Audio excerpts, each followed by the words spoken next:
Hello and welcome to Politics War Room with James Carville, and I'm Al Hunt. This week, our guest is Paul Goldberger, one of the great architectural critics of America. Remember, we love taking your questions, so write to politicswarroom@gmail.com for next week's show. Now, we're going to get to as many as we can, but don't forget to tell us where you're from. You can also get text updates about what's next for Politicon and Politics War Room by signing up at Politicon.com. Tell your friends about us and remind them to subscribe on Apple Podcasts, Spotify, or wherever you get your podcasts. And please check out the links to our sponsors, Quince and Green Chef, in our episode show notes. We thank you for supporting these sponsors because it really helps make this podcast happen.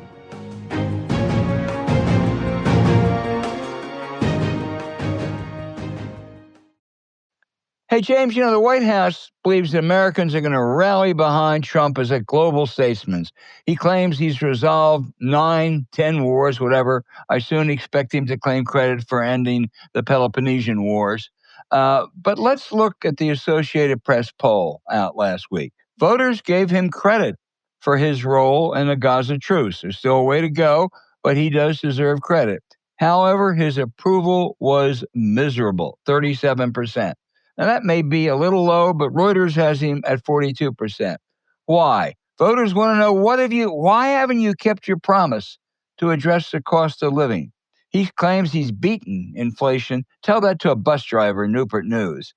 In the government shutdown, this key issue is Trump has refused to extend the Obamacare subsidies, which if they're not extended, they expire at the end of the year. It's going to cost working class Americans thousands of dollars. He wants to give $20, maybe $40 billion to Argentina because he likes the guy. That's his buddy, the president down there, and he's in political trouble. And why bail out La Plata, Argentina, and not help La Plata, Maryland? And now you folks out there aren't going to believe this. So just listen carefully. He's asking the Justice Department to give him Trump, as much as $230 million for the pain and suffering he endured in federal investigations. The Mueller probe, which, by the way, clearly established the Russians tried to help Trump in 2016. He knew it. And then the raid on Mar-a-Lago to get classified documents he had illicitly taken after Trump 0.10. His attorney general, his own attorney general, Bill Barr, said this should have been a slam dunk case. And finally, the January 6th insurrection, which you saw with your own eyes and which Trump incited. But he wants the government, the taxpayers, that's you, to give him $230 million. And James, with the Justice Department stacked with his cronies, he may just get the money, but it'll be a bigger gift to Democratic candidates. Well, okay, let's take some things in order here. The first is the AP, University of Chicago poll has him at 37. Also, the American Research Group poll, which is I've been around for a while, they have him at 37. Yeah. All right, somebody's 42. I was cautioning our listeners, look at that polling average and kind of pick out the better polls. Do a little bit like they do in the Olympics when they score, throw the high score out and the low score out, and then average the rest of them. You're going to be so accurate, only so accurate, but they're he's not getting away with it. People have caught on to it. That we know. Let's just, and it's going to get worse for him. That's just a fact, okay? Everybody is catching up. That 7 million people showing up, that wasn't bullshit. That's 7 million people. I mean, I don't know how they count, but it was a lot. Right. I didn't know this. Paul Goldberger told me Barbara Comstock was at the No Kings rally. Well, yeah, I would expect that. She's turned into a great anti-Trumper. Yeah, we ought to get her on the goddamn show. Yeah. Jeez, but at any rate, people, and there is, and I want to put this on watch, Trump's Republican number is starting to deteriorate. Now, we're out in somebody, but I don't think he would mind. A friend of ours who's very knowledgeable about Indiana, very knowledgeable journalist, pointed out that the Indiana Republican Senate is not going along with redistricting. They just announced that they didn't have the votes. This is how things deteriorate. Okay, they start. As you take one brick out, and then the edifice gets weaker. You're going to start seeing that. Yeah. I think you're going to have a stampede after Tuesday's election coming up in 2 weeks in Virginia and New Jersey. I think, what happens is one cow. We used to raise cattle when I was a kid, so we used to kind of round them up. I had some experience at this. One gets away, and you try to get them back in. 3 get away, and you got a problem. You got a real problem. Yeah, you had a real problem. Even the dog can't get them back. That's correct. That's exactly, and that number is starting to shake. They're getting shook, and we just and we caught because we can't do anything. We stuck in the election cycle. And if you're listening, Mike and Cheryl's campaign, the most fruitful place that you can do it. I know New Jersey, and what you want is your candidate on his heels, on a defensive, the last 2 weeks. And I highly suspect that there's a relationship between Schiaparelli and this Paul Goldberger guy. And all of these Republicans, these New York State Republicans that are on these just horrific, the most horrific anti-Semitic and racist shit that you can imagine. Shit we wouldn't even repeat on here. But get all of those people and scrub these finance reports, scrub everything. And I can't tell you for certainty that you're going to hit oil, but I'm going to tell you the geology in this thing looks good. And stay pull an all-nighter at your Trenton headquarters or wherever you are, and you're going to find something. And you can put this guy on his heels, which is where you want him, in the close of this election. And check it out and check it closely. Do your research, leak like a sieve, do everything that you can to see. But I would not be surprised at all if there's some connectivity between these two, and bring it up and use it and hit them hard. And James, by the way, Paul Goldberger's nomination was pulled for the special counsel role, but he's still at the White House. The neo-Nazis have their places in this administration. It's part of it, So it's not like he's gone. He is just one of, I suspect, more than a few. You gotta read his actual words. Yeah. Sometimes it becomes antiseptic. Well, you say, well, they want this kind of racist, anti-Semitic chat. It's so much worse than you think. You can't imagine. It's hard to believe that people, and a lot of people that are not like that in the United States, they're in the highest places you can be. And Trump is not remotely offended by this. All right? Not remotely. Well, he had dinner a couple years ago with, one of the worst Holocaust deniers and anti-Semites, imaginable. So, of course, he's not offended. James, I'm going to bring up one more thing. Following the predictable playbook of authoritarian regimes from the Soviet Union, Italy, and Germany a century ago to Budapest in this century, this administration is moving to control higher education. In what is nothing but an extortion racket, the Trump administration is telling universities, go along with these policies on admissions, teaching, speech, tuition, and you'll get more federal money. If you don't, you'll get less. In other words, basically, grants have nothing to do with merit. They have to do with whether you obey us. It was crafted by Mark Rowan, a rich private equity executive who I believe has done real damage at his alma mater, the University of Pennsylvania, and it would be enforced by the blatantly partisan Trump Justice Department. So far, universities like MIT have rejected this shakedown, saying grants should be based on merit. Some conservatives have said it clearly violates constitutionally protected speech and academic freedom, but this really is out of the playbook. And while there may be legitimate criticisms of universities, there are on affordability and diversity, Trump control of American higher education sure as hell isn't the answer. So did I read this right? That the University of Virginia acquiesced in this shit? I don't think so. I think let me say, I think what they said, there's a separate issue with them. They originally said they rejected the compact. And I may be maybe something happened this I morning. want to reserve comment till next week. Okay. Okay, because I want to be absolutely sure Right. that I have this factually right. And I'm not, I thought I read something that they were bending a knee. Well, I read a headline too, and then I looked, and it appears like it was another issue, but they may have, because Right. We will discuss this and be sure. we'll If come you up. did, Charlottesville, you got a problem. Yeah. Well, You got, so I'll tell you what, Vanderbilt hasn't answered yet. They're one of the 9. University of Texas and Vanderbilt are the 2 that haven't answered. But I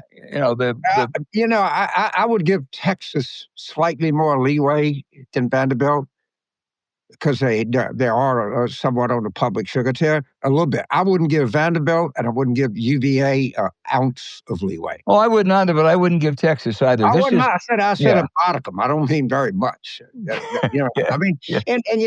I understand their board is appointed.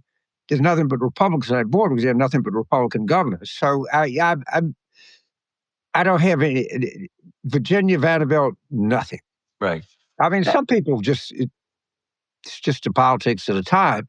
But all of the people that bent a knee to this, I think history is going to really, really judge more. And I understand what you're saying, and I even identify with someone about Texas. That's a great state university. If they bow to this, they will no longer be a great state university. Pure and simple. Right. They're going to hurt themselves. Yes. It is short-sighted, and people are not going to forget. You know what we do with collaborators, right? And I think these corporations. My fantasy dream is that this nightmare ends in 2029. And I think we ought to have radical thing. I think they all ought to have their heads shaven. They should be put in orange pajamas, and it should be marched down Pennsylvania Avenue, and the public should be invited to spit on them. The universities, the corporations, the law firms, all of these collaborators should be shaved, pajamaed, and spit on. Disney and Paramount, I don't disagree. Some people have government contracts. I mean, I don't know about Lockheed or something like that. Okay, a little bit, but the people that unnecessarily bent a knee to this guy, no way, no way. And the idea is you have to pay more because you did this, because it is the only way that you're going to discourage future collaborators in the United States. Yeah, because, James, as we know, one thing we know about a bully, if you give in to a bully, that's not it. That's not the end of it. The bully doesn't say, okay, fine, it's all. Bully comes back for more. Absolutely. And he will always come back for more. And those law firms, if they think they've seen the end of this, they're crazy. They have not. It's a moral judgment. Yeah. If you bend a knee to a criminal tyrant, and that's what he is. Understand, he is a criminal. 34 convictions would have been a lot more, okay, if they would have pursued it. He is a tyrant. He has no use for democracy. He has no use for the values of this country. And you are collaborating with this, and it will bring eternal shame to your company. Yeah, and let me give just an example so people understand this, because they try to dress it up in what really is bullshit. One of the provisions says that any place will be censored and probably lose money if anyone, faculty, students, or anyone basically supports a group that has been designated a terrorist organization by the U.S. government. So that means I am a professor at the University of Pennsylvania, and we're having a class on politics. And I said, I think a lot of this Antifa stuff is really exaggerated. They're not really much of a threat. It's a bunch of, radicals who make some noise and every now and then some trouble. But compared to the Proud Boys, the Oath Keepers, they are, really no threat at all. That's the kind of thing that would lose that university money. That, as Robert George, a very conservative Princeton professor, said, absolutely is a violation of constitutionally protected speech. First of all, I don't know what the fuck Antifa is. Why can't I want to punch the president of Antifa. Give me his address. Where do I find this son of a bitch? Well, Who where's is? the headquarters? Where is it? Where's the headquarters, Yeah, James? where's the headquarters? Yeah. Who is the board of directors? Who are this? There is no such thing as Antifa. It's like attacking vapor. Right? There is no Antifa. So I'm defending air. It's the same thing. Or attacking air. I mean, what? You know, I mean, That's not Antifa, James. no, that's not. I forgot to turn it off. It's one thing when my phone rings, you know it's me.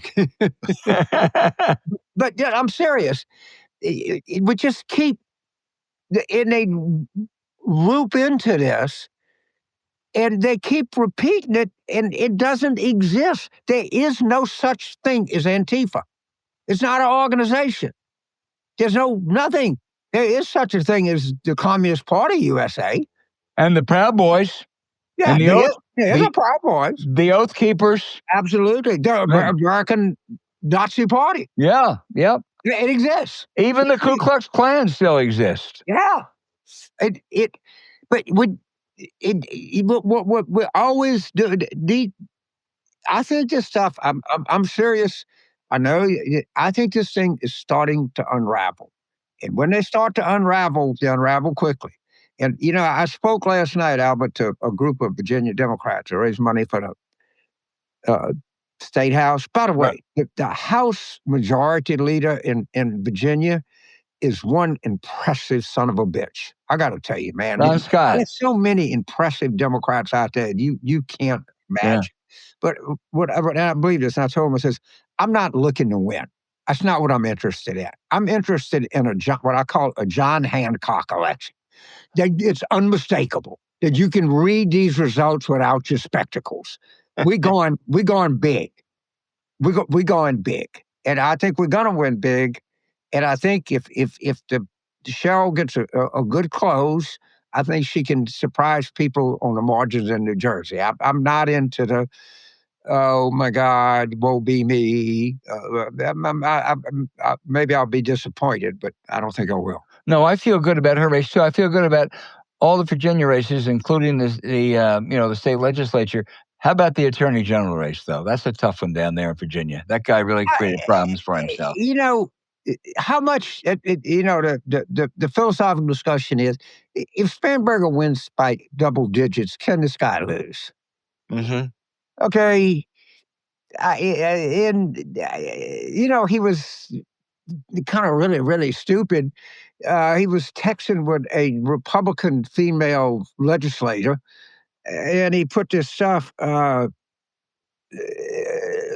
don't know. We shouldn't. The guy made one mistake. It was a big one. Okay, we always feel like we got to mention it. You know, he said it. He apologized. I think, but was really bad. I don't think he told Spanberger, and I think that's bad. I think his real sin is he knew this was out there, and he didn't level with people. That's right. You know, that's bad. And the Republicans knew it was out there, and they waited. They did it shrewdly. Right. Everybody, he knew it was out there. They knew it was out there. His big error is not saying something trying to impress some female on a text chain. The big mistake was he would have been much better off if he'd have gotten ahead of it. Right. And if he was sitting there with Spanberger and I've been chastised, I told our gubernatorial candidate it was just a dumb thing. I was trying to impress this female, and it was a failed effort. It would have diminished this thing by 50%. Sure, but these guys always think they're not going to get caught. They live in a make-believe world, and I hope to be learned here. And always, the hardest research you always have to do on your own candidates. Right. That's it. They don't do it because they're scared what you're going to find. Yeah. If you look too hard, you might find something else. Yeah. But I mean, there's real lessons to be learned from this episode. But it's going to be hard. It's going to hurt him. He's going to definitely run behind her. But at some point, I think of people tell me that just political physics of gravity will take over. Well, a lot of people have already voted too. Actually, people voted before this came out, so we'll see. Okay, now next week we will update you for sure on what the University of Virginia did or did not do to the Trump administration's demands. And I'll tell you what else, James. I just talked to a couple of, I don't know what Paul says. This guy in Texas is for real. Well, I talked to him on the phone. Yeah. Now, I got to tell you, he struck me after a 15-minute telephone conversation. It is really something. And He is in the poll, at least one or two polls. He's just blown by Colin. Right. I think they're going to have a hard time containing him. Because I think that they just they're looking for something different. You can't stop people from hoping. Mm-hmm. Right? That's it's a great movie. That how many have you ever seen the going flicking and the Shawshank Redemption has 15 minutes to go? Have you ever turned it off? No one has ever turned the ending of that movie off. No. And hope is a wonderful thing, and it's the same thing. And with some, if what I'm starting to see continues, and there has been a deterioration. There has been a deterioration. I repeat, there has been a deterioration. If this continues, watch out. Watch out. Yep, I'm watching.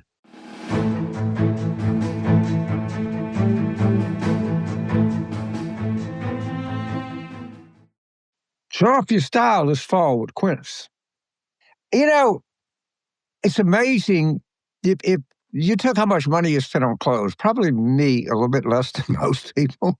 But if and you bought this stuff, there's a thing called consumption equality, where 50 years ago, if you bought expensive clothing, there was a really noticeable difference. There's not anymore. There's not anymore. This place is exhibit number one in consumption equality. It really is. Yeah. Oh, it is. And as we head into the cool of autumn, Quince is where you want to turn for fall essentials that actually get the job done. They're warm, durable, and built to last. Now, it's true, Quince delivers every time with wardrobe staples that'll carry you through the season. We guarantee you'll want to keep wearing everything again and again. Imagine how good you'll look and feel in classics like 100% Mongolian cashmere for just $60. Classic fit denim and real leather and wool outerwear that looks sharp and holds up no matter what you get yourself into. Right now, I have my eye on a suede trucker jacket. It's perfect for layering and gives you a look that's casual but makes a big impact with how well it looks put together. Now, the dark chestnut one is probably the big winner. Best of all, there's no elevated price tag, and everything we've seen from Quince has been top tier. But you might be wondering, okay, how did they do it? How can you talk about this quality and these prices? It's actually simple. They partner directly with ethical factories and top artisans while skipping the middlemen to deliver premium quality at half the cost of similar brands. Now, the fits are perfect, the fabrics are incredible, and the style is unmatched. James can't wait to get some new activewear for the colder weather, but as good as James will look in his new gear, my Quince favorite may be their luxurious stretch wool dress pants. They feel amazing. They are perfect for getting things done on the hill or just reading in a recliner in style. Don't wait. Layer up this fall with pieces that feel as good as they look. Go to quince.com/war room for free shipping on your order and 365-day returns. Now available in Canada too, by the way. That's QUINCE.com/war room for free shipping and 365-day returns. Again, quince.com/war room. The link is in our show notes.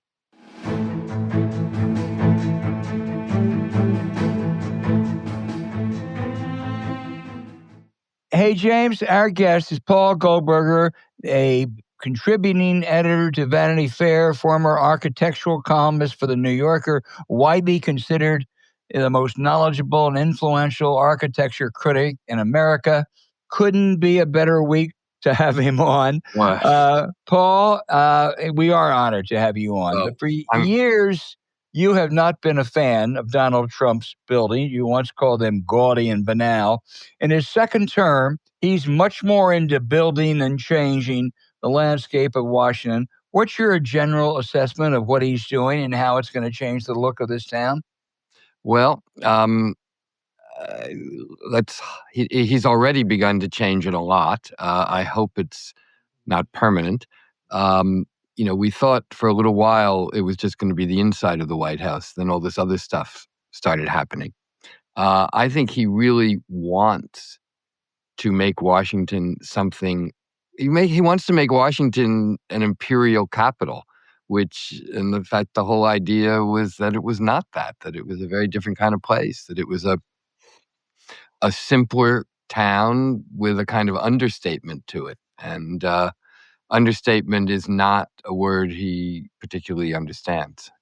Oh, that's for sure. I was devastated with those pictures of the construction tearing down the facade of the East Front. I confess, I love the White House building, having nothing to do with the occupant in it. The question, one of the first questions you ask, we'll get to the architecture in a minute. Why in the hell do we need a huge ballroom in the White House? Well, you might want to rent it out for weddings and bar mitzvahs. I don't know, or Republican fundraisers. We don't. We've done fine without one. I've been at dinners under the big tent in the back of the White House. It's fine. Also, Washington has, there's that great hall in the National Building Museum where they've sometimes had inaugural, which is actually one of the greatest rooms for a party anywhere in the United States, and it's a few blocks from the White House. So there's a lot of options in Washington. I remember once going to a dinner when Clinton was president that was in the Benjamin Franklin rooms at the State Department, because it was winter, they couldn't really do a tent comfortably, and they wanted more people than could fit in the dining room. And it was great. It was fine. And it felt as every bit as presidential as anything else would be. We don't need it.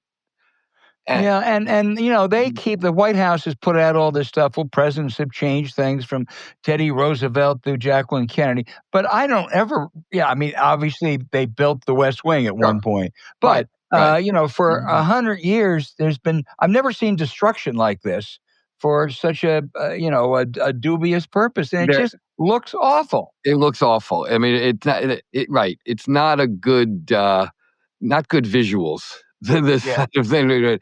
That's a big part of the problem, I think. But also, we've never done anything on this scale. Everything else we've done has also been with complete approval of consulting agencies. And Washington's a city where you generally, I've been involved as an advisor on a couple of memorial and monument projects over the years here. Well, it's a more complicated approvals procedure than you have in New York or other places. So the idea that you can just go right in and do this on the most historic building in the country is a little crazy. The Republicans have also been complaining a lot, or trying to make comparisons, I should say, between this and Truman gutting the whole White House. But Truman gutting the whole White House was not a unilateral decision by the president who woke up one morning and said, I feel like gutting the White House. It was because the building was falling apart. Margaret Truman's piano famously fell down from the second floor and started breaking into the first floor because the ceiling was collapsing. The building was at that point really old. It had ancient mechanical systems. It was in desperate need of reconstruction and renovation. So that was completely different. And also every single inch of that was not destroyed, but was saved, marked. What could be put back was put back. What wasn't became a historical artifact. It was done in a completely different way. And nobody called it Gaudy and Banal. Nobody called it Gaudy and Banal. That's true. Well, one more. Go ahead. No, I just think Gaudy and Banal now seem, in light of what's going on now, to be kind of maybe a little too judicious, actually. Let me ask you one more before turning to James. Sure. The Arc de Trump, the planned arc over the Memorial Bridge. Talk about that. Well, all we've seen are a few little things. Looks a little weird and scary and imperial to me. I mean, it doesn't look. First, it's going to actually destroy the view of Arlington Cemetery from the Lincoln Memorial, and which is a beautiful view. Which is a beautiful view, and in fact, the openness of it was a key point. We could have put something there ages ago. Could have put a million things there. In fact, the open space was part of the idea there, and the beauty. And in fact, also when you go up to JFK's grave in Arlington, where that view was across Washington, this will now be in the foreground. You'll see this arch before you see the Lincoln Memorial. So that somehow, I have a feeling that the ghost of John F. Kennedy would not be thrilled by that. Well, my wife drives over the Memorial Bridge every day because she works over at WETA in Arlington, and she's often said that she wants to be buried or have her ashes or whatever, because she so loves that view. It's an inspirational view, and he's going to wreck it. It's actually one of the, if not the classic view of Washington, and to sort of plump this thing in the middle that looks like just a bad imitation of something that some emperor did 200 years ago is a little crazy, seems to me. James. Thank you, first of all, very honored to have you. Tell you and Al, the views of dead soldiers and graves is just a downer when you come to Washington. Why do you want to see Arlington? You don't really. What you see is the beautiful hill, and you see the mansion, the old Custis Lee mansion up high with the columns, and you sense a kind of rolling hill, and then you see the graves collectively. Right. And so it does remind you that people have died for this. In a way, it's like, do you want to like wounded soldiers? Why would he like dead soldiers? That's true. I like action. No, the mystery is not why he would want this. That's all pretty clear. The mystery is why other people allow it to happen and let him get away with it. That's the mystery. Well, so let's fast forward. It's November the 17th, 2028. Okay. You get a call, and the president-elect wants to see you in the transition office at 2:00 in the afternoon. You get on a train or a plane or whatever. You go down, and they usher you in, and the president-elect says, Mr. Goldberger, I'm really busy. I want you to come back in 2 weeks and give me a plan what to do about this abomination of something that he's built. Right. And I would like to restore Republican values to which is manifest itself traditionally in Washington architecture. Yeah. How would you go about this task? Okay. You got 2 weeks later, and you said, "What the hell I do? You got unlimited budget. I want to know what to do. What do you do?" We're talking about Republican with a small r now, right? Oh, yes. Okay, good. Small r Republican. Yeah, okay. Yes. Well, I think you do different things in different cases. I think if the ballroom really is built as it appears like it's going to be. It will be. Yep. Well, then I kind of really do think that demolishing it is probably the right idea, because it's really is.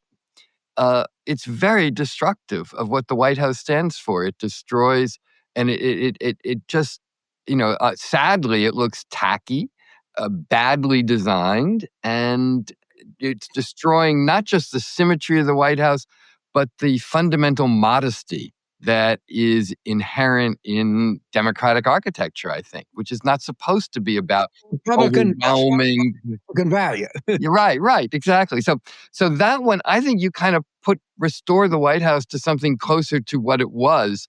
The arch, I don't know. I got to wait till if it really does go ahead also. Let's see how bad it is. Let's see how damaging it is. And I suppose it could be tweaked a little bit and maybe renamed as something else. I don't know. I mean, look, the idea of doing something to commemorate the 250th anniversary is not a terrible idea. I just think we could be doing something else. I'm hardly an architecture critic, but one of the things that I always there's a certain permanence to architecture. Okay, the building like that. Sure. You can change shit around. Yep. I think that we should have we should retain something. Maybe it's that to remind people of what happened in this country. I don't think we want to erase the legacy of Donald Trump. I think that would be a terrible mistake.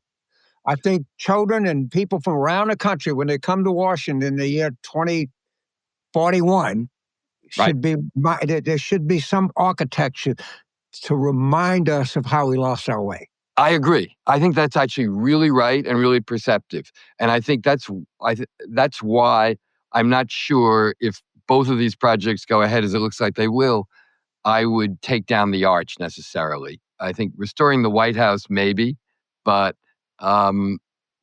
you're absolutely right. Look, it's the reason that it was never a good idea, and thankfully it didn't happen, to rebuild the Twin Towers of the World Trade Center as they'd been. You want some record of what happened. You want some record of some loss. And I agree, because, look, architecture tells a story.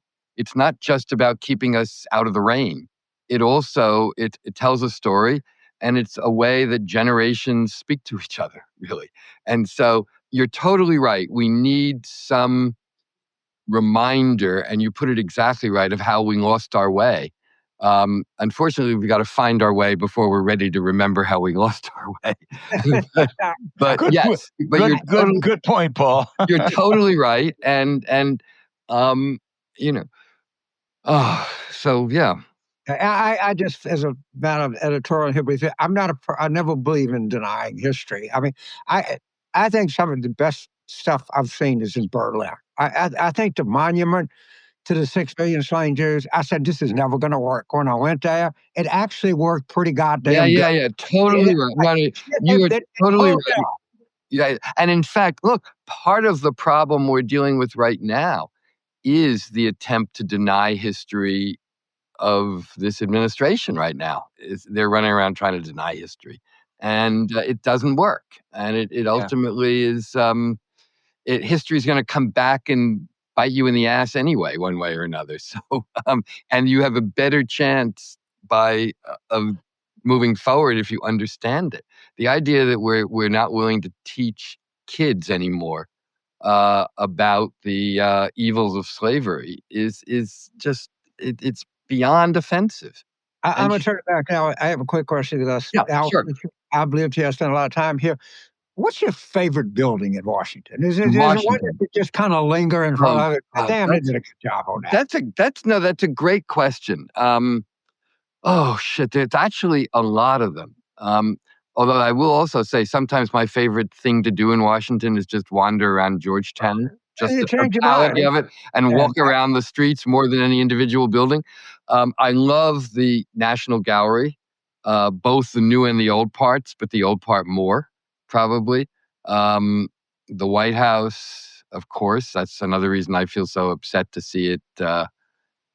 It's not to see it so damaged by something that is, it's like putting an ocean liner next to a beautiful little sailboat. I mean, there's just no connection between the two at all, between what's being talked about now. Well, my friend Charles Guggenheim did a documentary on the East Wing of the National Gallery. Yes. And I said, my initial thing, I don't like this. What are they fucking what? They bring in, and actually, it kind of worked. That's kind of work, yeah. Yeah. No, he's a great filmmaker, actually. Yeah. I want to, I took my kids down to all the various museums in the mall. I love the Vietnam Memorial. Yes, I just think it works. And I must say, one of my great disappointments, because my dad fought in World War II, was going to the World War II Memorial. For some reason, my non-architectural expert eyes, that just doesn't work. Now, tell me if I'm right or wrong. Your non-architectural expert eyes are more expert than a lot of other people's, because you're totally right. It doesn't work. And it has some of the problems that we're talking about with all the stuff that the administration is trying to do now. It's pompous. It's pompous and kind of banal at the same time. It doesn't have many ideas behind it. It's just all about a kind of puffed up classical stuff. And the Vietnam Memorial is much more powerful by far. I mean, you go that, it kind of tears your heart away. And there's nothing about the World War II Memorial that does that. It kind of, there's something about it that just as if it's almost timid in a Right. weird way. I mean, I the boldness that this country represented, the power, the way, this is what's so heartbreaking about right now. After that war, the whole world thought we were the hope of the world. It's why why there was no question about whether the UN had to go in this country. I mean, we right. were the hope of the world. We were where it was all going to. And now to watch that stuff unravel often, due to events of our own making, it's heartbreaking and profoundly upsetting. But you're totally right. And um, it's well-meaning but kind of dull, the World War II. Yeah. And it Yeah. doesn't stir your heart the way so much else about what we did in World War II does stir your heart. And No, it's you're so right, Paul. I have never been to the Vietnam Memorial where I didn't see some veteran or some yes, veteran's family down yes, there getting really emotional. yes, And I've never seen that. I've been to the World War II museum probably only sure, 4 or 5 times, sure, but right. it's hard to imagine. Did you get involved in the controversy over the Eisenhower Memorial? A little bit, yes, because I was in the middle of writing a biography of Frank Gehry, who designed it. Yeah. And so I was somewhat involved, and I actually did a piece about it. And uh, that was one controversy where actually I think ultimately the public was pretty well served, because a lot of things about that memorial were changed in the design process. It got much better. Mhm. What was built is better than what he originally designed, thanks partly to the public, thanks partly to the Eisenhower family that ultimately came around when he made certain changes. Uh, and it's actually quite good. The problem with the Eisenhower Memorial isn't the design, it's that the site is too big and the whole thing feels a little kind of like you're wandering in a football field, and it Yeah. should have been a little tighter and denser, and it would have had more power. But it's still okay. And the answer was to make it better, which is pretty much what happened, not to throw it away for something that would have looked like a miniature of the World War II memorial. Yeah. You know, Paul, do you know any of the architects involved in the Trump and the Trump no, design? Who are no, they? I do Does not. anybody know? Well, the ballroom is done by a firm called McCreary, which is a Washington-based firm. They've been around for a few years. They like to do traditional classical architecture, and they're very involved in this thing called the National Civic Art Society, which is run by a guy named Justin Shubo, who's an obsessive promoter of classical architecture, and he became well known because he actually led the campaign against the Eisenhower Memorial, which ultimately failed. It was built, although, as I said, it was built in a better version, so that to some extent, the public airing was a good thing. And but I don't know their other work. This is, look, there's nothing wrong with good traditional architecture. It's fine. But first, this isn't, I don't think, such a good piece of traditional architecture. Yeah. It's a kind of, it's a Marriott hotel piece of traditional architecture. It's not worthy of the White House. There's a different firm that's done the arch, though they are people I've never heard of before. Well, it's not any. I mean, it's a Gaudy and Banal Yeah, it's Gaudy and Banal. version. Okay, thank you. Yeah. I'm not. Everything does not have to be modern. You can do beautiful traditional things, but it's not. You don't just throw a bunch of classical columns on something and declare that your work is done. It's Yeah. actually a pretty complicated thing. Classical architecture it's a language. And in the same way that you can put words together in the English language and you can come out with Shakespeare if you're really good, or you can come out with bullshit. And so it's all about how skillful you are in arranging the words. James.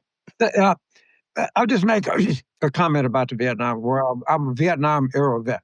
I Right. served in the Marine Corps during Vietnam. I never went to Vietnam, thank God.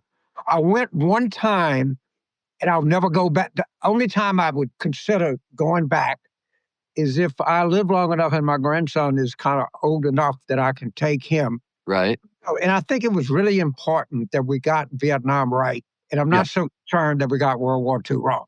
And not that there wasn't more consequential or there was very brave and intrepid people, but Vietnam, we need to Yes. be reminded of Vietnam. Yes, we do. You're totally right. I broke down and I said, I'm never going back. I Yep. don't need to. I would reconsider if my grandson gets to be like 7 or 8.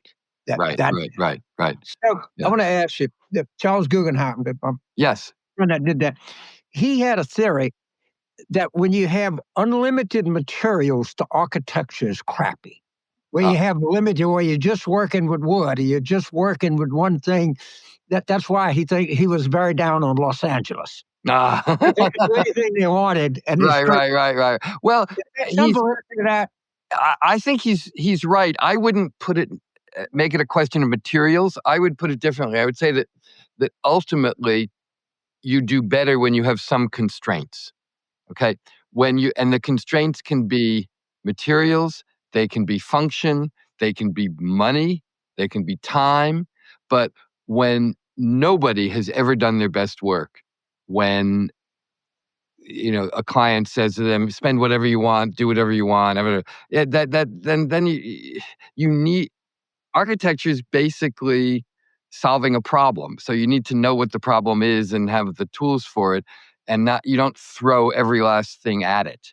So yeah, I think he was right in his instinct when he said that. I just think it's actually a much bigger thing than just materials. So this is something I've heard. I'm not an architectural critic, but I have had people tell me that Chicago is architecturally the best city in the United States. Would you agree? It's the most. Best is a funny word. It's an I don't know what the word. it's an incredibly exciting and important city because it's where American modern architecture was kind of born in a way. Right. And that was a really important thing. I mean, after the Chicago fire, they really drove right in and used the latest technology, but also a huge amount of creativity. And the skyscraper kind of came out of that, and a whole lot of other stuff. And it has pretty much, even though they've done a lot of crap too over the years, they've done a lot of really good stuff. And it got embedded into the culture. The most popular tourist attraction in Chicago is the architectural tour they do on the Chicago River on a boat. Yeah. And that's the only city in America where like the biggest thing to do is the architecture tour. So yeah, there's a kind of architectural culture there that's really good. So yeah, he's right. Yeah. Same news. Before I let you go, I got to ask you, the pyramid at the Louvre. All right, I saw when it came first in Paris. I said, I'm not gonna like this. Right. This is bullshit. This doesn't fit in. I'm gonna hate it. Right. And I looked at it for 5 minutes. I said, I kind of like it. It's real. Well, you guys so far, you guys have been right on almost everything. So I'll stay with you. I agree with you. And actually, I made the same mistake you did. That was back when I was at the New York Times. I wrote a column when the design was announced, saying I thought it was a big mistake. Then it got built, and actually, it is good. IMP knew what he was doing in the end. He got the last laugh. And now it's a kind of almost a beloved landmark. I mean, that's another thing that's wrong with these classical people. They don't understand that a city's a heterogeneous, pluralistic mix of things. It's not one perfect thing where everything is the same. And it's like a society. And that's what makes cities actually interesting and alive. Just like what makes I just remember, society. I knew I was going to hate it, and I just kind of walked around and I said to myself, I don't know if I'm supposed to hate it. I love that story because I love it for a couple of reasons. I mean, first, because you're right, but second, because it was the building itself the thing itself won you over. It wasn't that somebody argued with you or it said to you because of some principle you had to like it or some bullshit like that. you actually went there and the thing itself did it. And that's always the best thing, best way to like something. And so, but cities are a funny, complex mixture, and even Washington is Well, that. And I cannot thank you enough. I have to get Al to close it out because okay, I've run over the thing, but I hope I'll pass cross again. I hope so too. I've always admired everything you've been doing, and I must be on probably some mailing list because I'm always getting highly personal emails from you asking me. mean every word of it. Paul, he talks about you behind your back all the time. Paul, we can't thank you enough. You were It's been fun. You were the perfect guest at the perfect time. And we will cherish the good parts of this is my home for many, many years. And the places that I will always love. And I'll always think Gaudy and Banal when I pass the East Front. Thank you, Paul. No, thank you. Thanks for having me.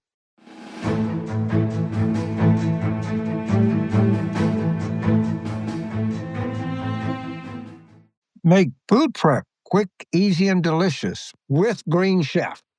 This stuff it's unbelievable. But the cost, the ease, the convenience. Let me add one important ingredient here: the taste. We have come over because we're older. We still remember TV dinners. Okay, so we just associate any. I lived on them for years when I was 22. Yeah, we ate pork and beans out of a can, or something like that. All right.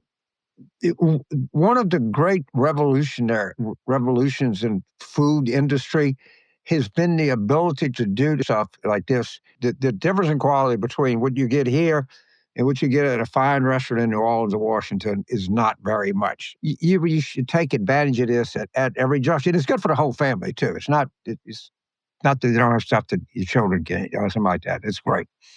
Yeah, it really is. Between the crisp air and delicious flavors of autumn, it's the season of comfort food. It's also the perfect time to reset and kickstart healthy habits before you set your 2026 resolutions. Luckily, by choosing Green Chef, the #1 meal kit for clean eating, you can do just that. So we have to ask, is there a better time to get started with easy meals and great nutrition from Green Chef than right now? If you haven't heard, Green Chef makes it easy to spend less time in the kitchen and more time enjoying the fall. Yes, we're amazed that their new heat and eat meals are made so you can enjoy delicious, wholesome meals in just 3 minutes. Let me repeat that, just 3 minutes. It's perfect for supporting your wellness journey, and Green Chef recipes feature fresh, organic, seasonal produce with 100% responsibly sourced proteins to help you feel your best. Green Chef, real clean ingredients help you build lasting, healthy habits without the hassle. You can enjoy salads ready in just 5 minutes, protein-filled breakfast, or nutrient-rich smoothies to fuel your day. No matter your goals, Green Chef is ready to nurture your nutritional needs with 80-plus dietitian-approved weekly meal options. Green Chef makes it easy to find meals that fit your lifestyle. You can pick from Mediterranean, gluten-free, plant-based, protein-heavy, and even gut and brain health or calorie-smart choices too. You'll love how the recipes change every week with week-to-week flexibility, so you can adjust your plan to match your mood and your schedule and get the variety you crave. After switching to Green Chef, we have a great excuse to prepare food for our friends and families. The risotto with squash, tomatoes, and shallot is so good, I'd head back to Europe if I couldn't get it delivered right to my door. So don't wait. Make this fall your healthiest yet with Green Chef. Head to greenchef.com/50warroom and use the code 50warroom to get 50% off your first month. Then 20% off for 2 months with free shipping. That's code 50warroom at greenchef.com/50warroom. The link is in our show notes.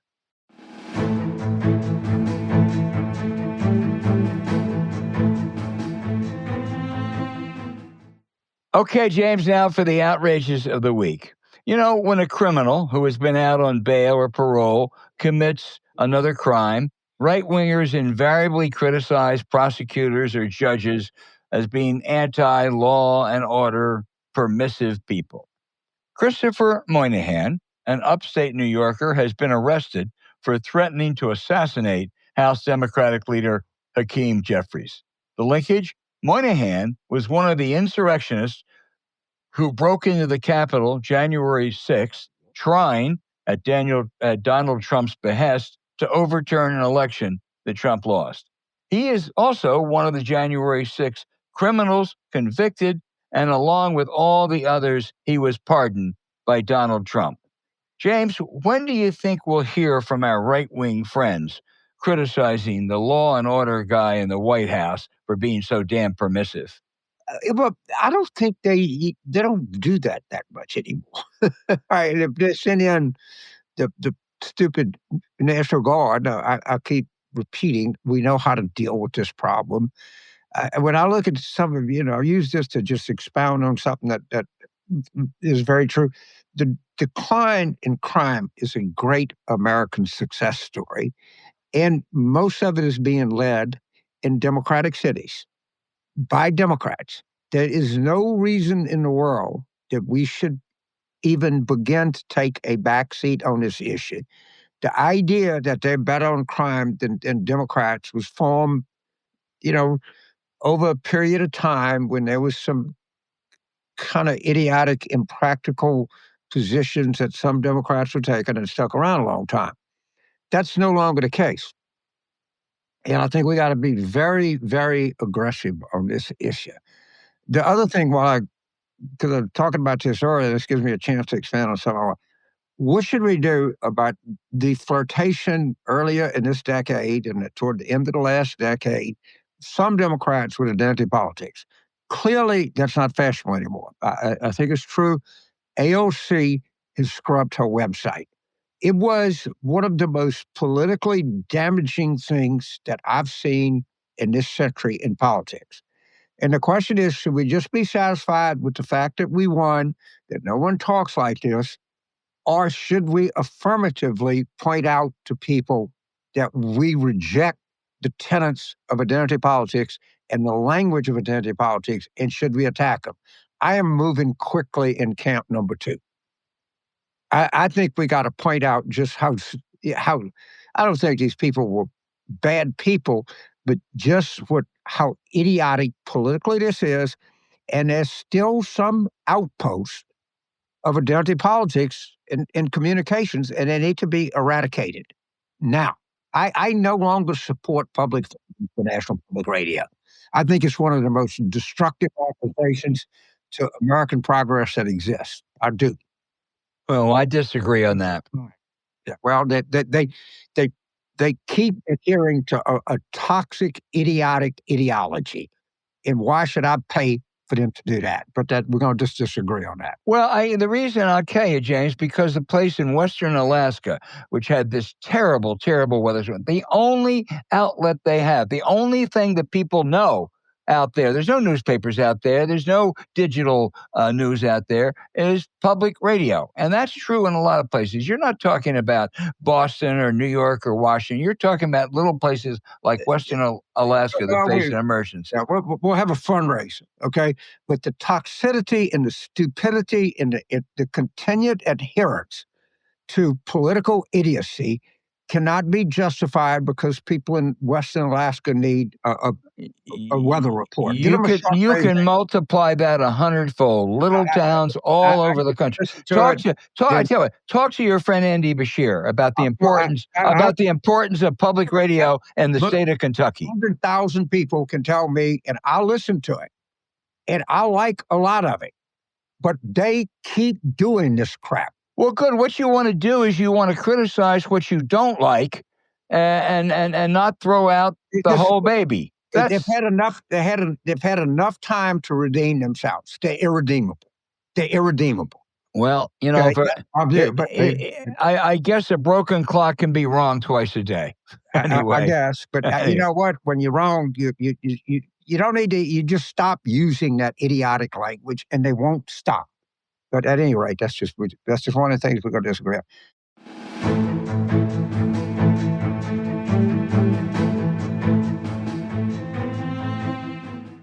All right, now for the questions from our really, really smart listeners, James. They really are. They rise to the occasion. They teach us sometimes as much as we answer them. First question I'm going to combine two. Joe in Westlake, Ohio, and Richard in Bryn Mawr, Pennsylvania, my stomping grounds. Joe says, I attended the No Kings March in Cleveland, but I have to ask, what impact does 7 million people marching in opposition to the president have? And Richard says the turnout at No Kings rally was great, but how do we keep it going and turn it into action? You know, everybody is like, okay, so what? Well, the first thing it was cathartic to 7 million people. That's something to be said. Like, people will sit at home and says, God damn it, I did something. Right. Secondly, you know, we underestimated in 2010, in 2009, the Tea Party. And we said, oh, these were crazy, they were this or that. There actually was a forerunner to something. It had some predictive ability. These were the most orderly, well-behaved, patriotic, and you watch. Of course, my contempt for Mike Johnson has there's no depth to it. There's no bottom to it. And they say like that lake down there.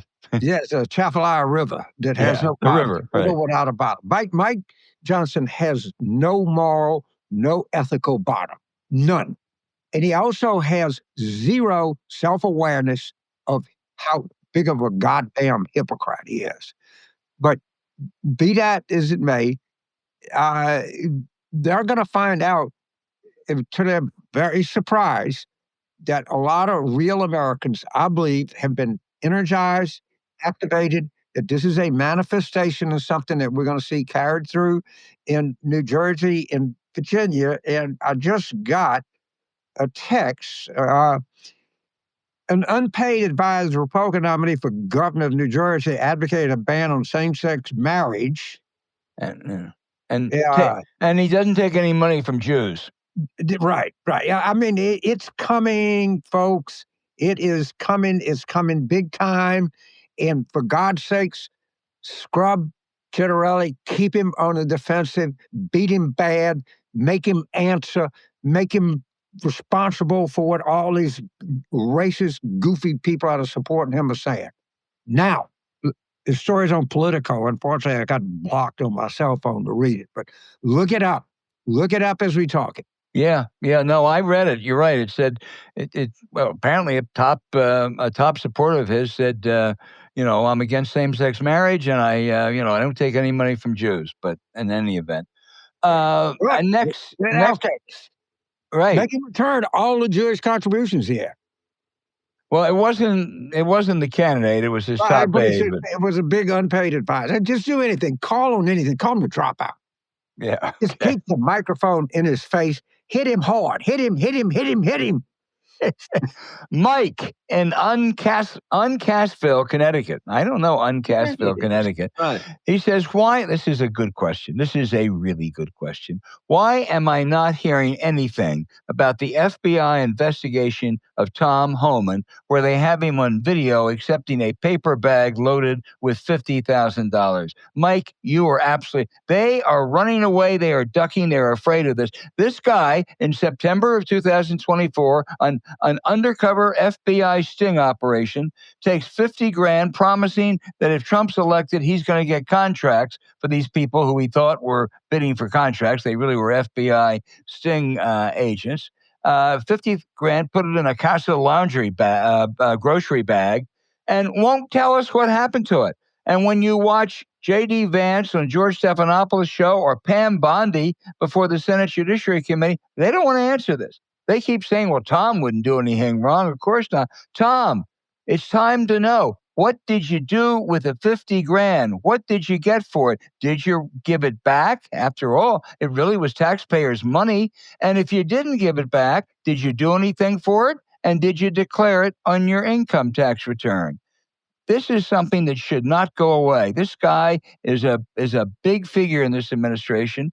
And to me, he may seem like a thug, but he took a 50 grand, what looks like a bribe from the FBI agents, and we don't hear anything about it. Is there a videotape? Yeah, there is. Okay, so and this is something. So very often you hear people say people don't understand this. Okay, they got a campaign contribution, and then they had this guy, and somebody over assesses the value of a house to get a loan, and people have a hard time digesting it. This is the easiest thing in the world: cash in a bag. You take the bag, you take the cash.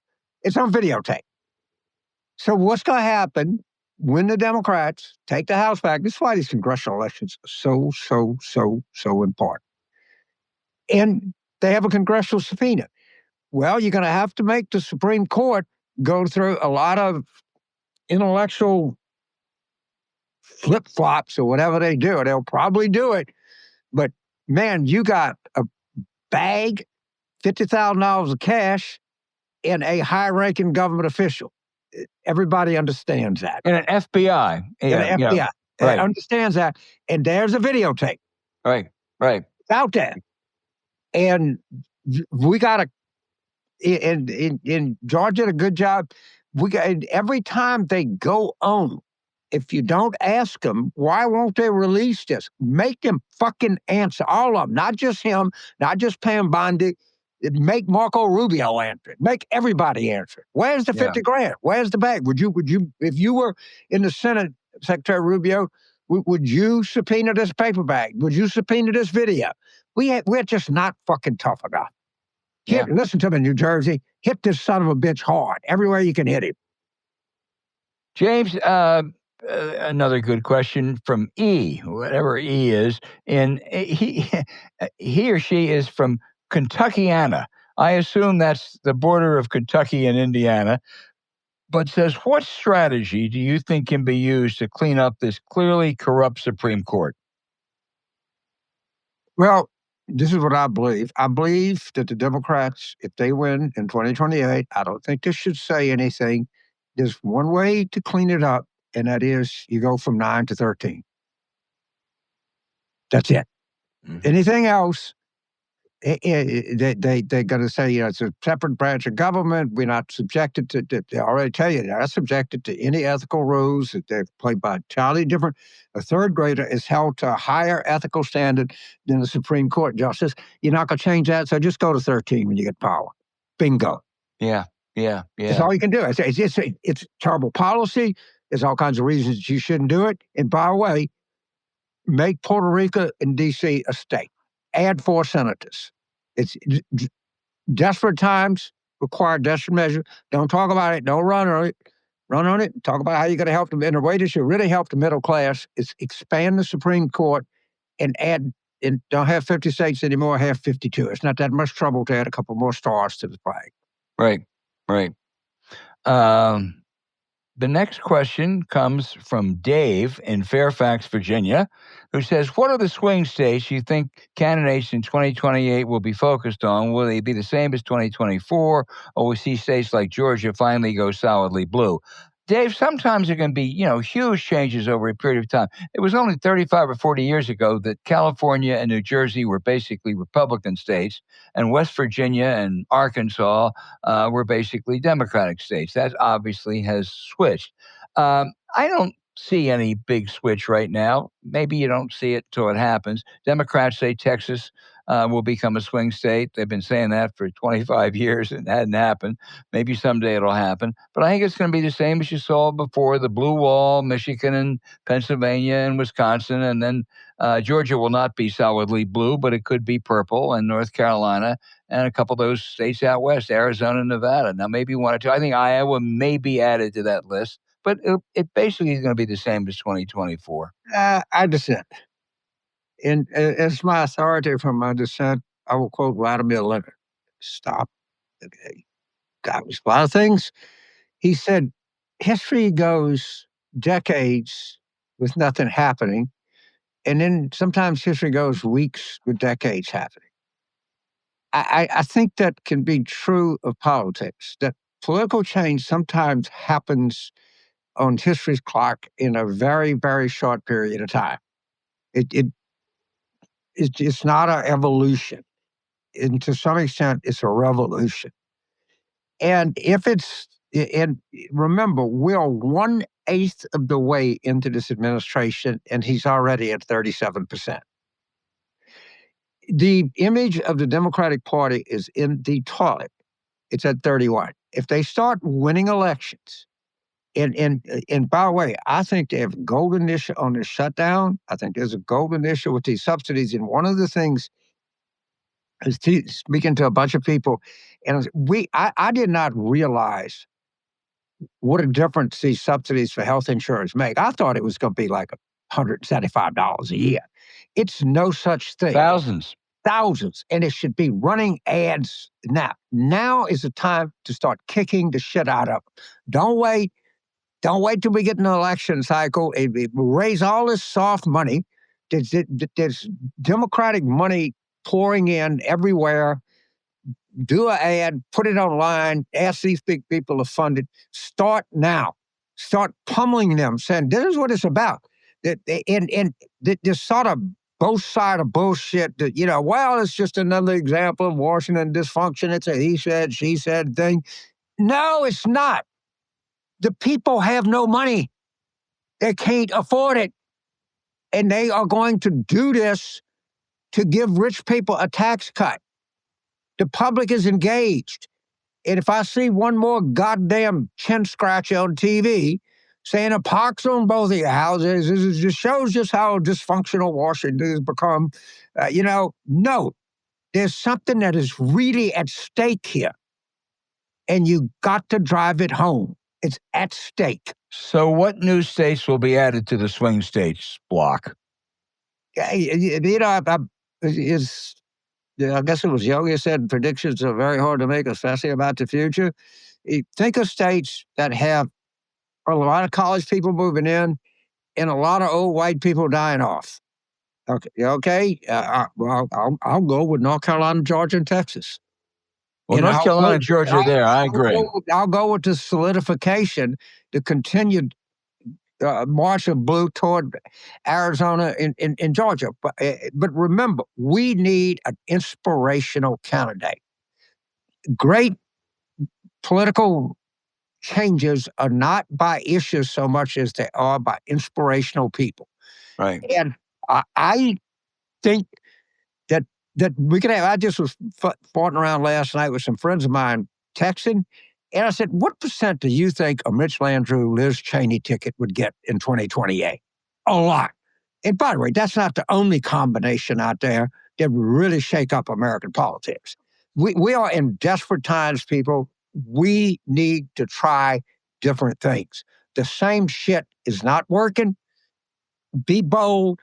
Think of different things, because there's going to be great opportunities coming from 2026 to 2028. I think there's great opportunities coming in less than 2 weeks in Virginia and New Jersey. Okay. Look what happened in New York City. Look how fast that turned around.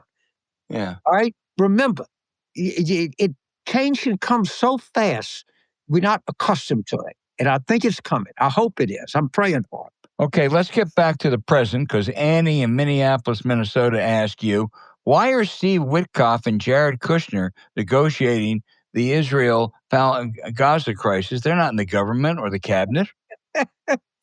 Thank you, man. I love you. Let me break it to you as gently as I can. It's all about money. Everything they do is about money. So obviously, Jared and Witkoff know how to get their cut to see that Trump gets his cut. This is all about the cut. And anything that happens over there, you have these countries that are sitting on, I don't know, God knows what of petrodollars. And this is all flowing in their pocketbooks. This is about, like, everything they do, at the bottom of it is greed, corruption, and money. That's who they are. Yep. And who better to do that than people whose whole life is about greed, corruption, and money? Remember, Jack was in a $2 billion deal to Saudi. His wife, father-in-law, was president. Yeah. By the way, you want to know what the dominant issue in 2028, I think, is going to be? It's always going to be the middle class. It's always going to be affordability crisis. It's always going to be democracy. Watch out the corruption issue. And you just keep exposing this and expose it. And again, as I say, you go decades with nothing happening, and you go weeks with decades happening. And, the $50,000 paper bag, people can understand that. Yep. Our, Middle East money, they understand. Yeah.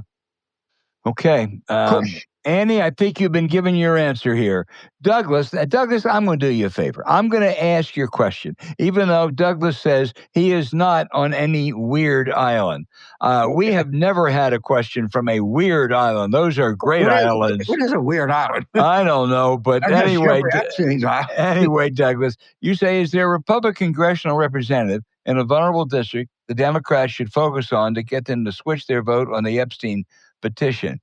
Douglas, let me tell you this. I think they got to make sure they hold all the people they have when they, James's good friend, Mike Johnson, who's engaged in absolutely outrageous, despicable behavior and refusing to swear in a new member from Arizona, because that would force 218 votes. You'd have to bring the Epstein resolution to release everything to the floor.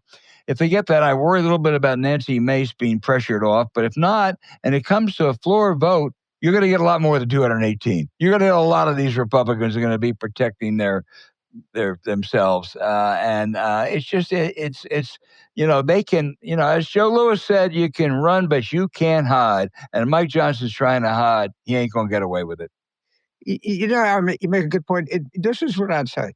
I know that by the way, like any good lawyer, they'll say, put off. Just any kind of delay. And this benefit.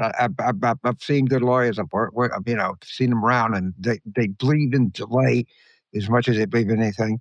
That's obviously what they're doing. Now, tell me how this ends satisfactorily for them.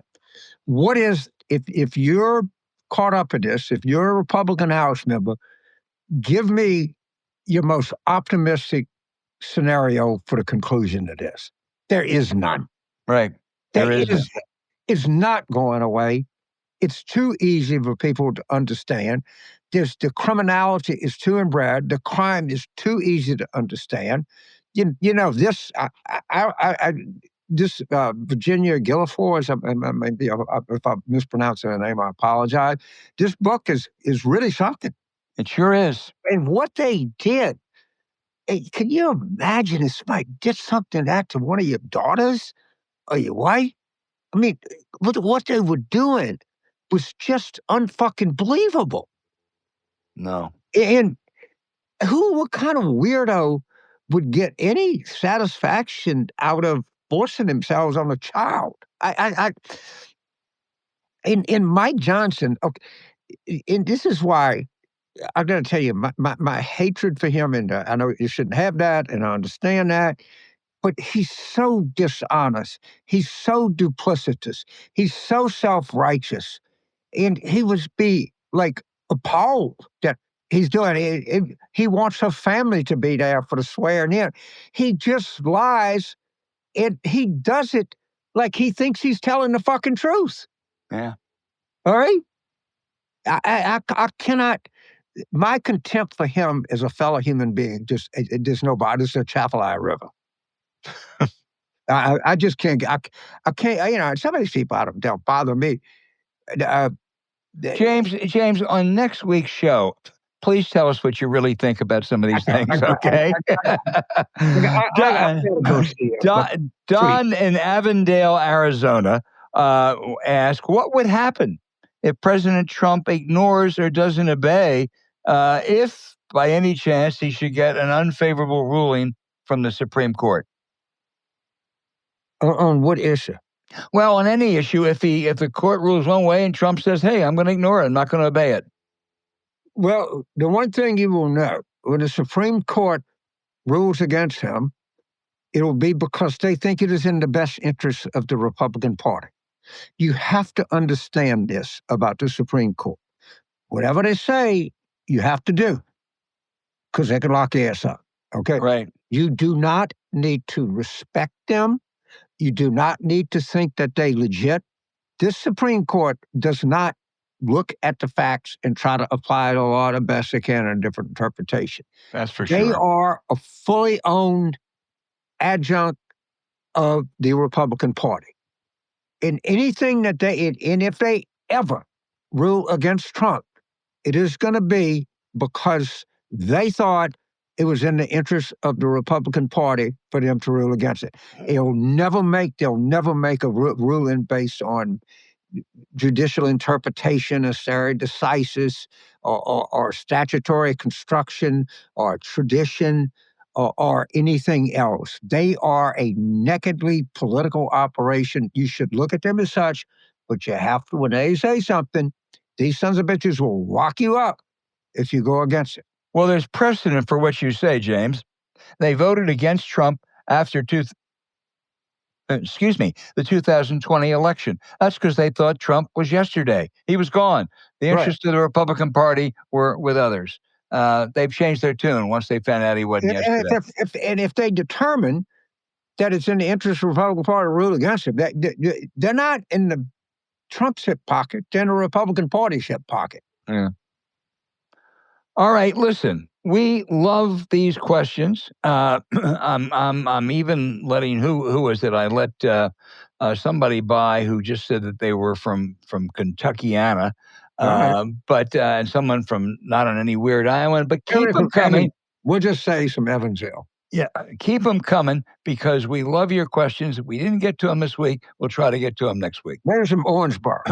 Right. Davies County. There's some Davies County, Kentucky.